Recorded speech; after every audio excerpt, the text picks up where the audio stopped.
Yes, ndabasuhuje cyane aho muri hirya no hino mu gihugu cy'u Rwanda ndetse n'abari hanze y'igihugu cy'u Rwanda, mwese ndabasuhuje mbifuriza imigisha n'Imana.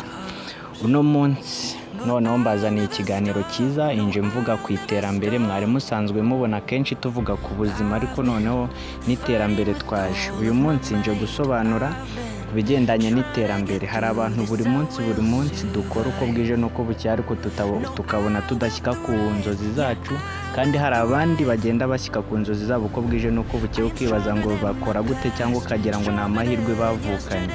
Ndagushishikariza rero gukurikirana ino video yose, kuko urasobanukirwa neza, umenya aho gukorera, umenye n'uburyo wakora, kuko iki gitabo tugiye kuvugaho ni icy'umuntu w'umuhanga witwa Robert Kiyosaki.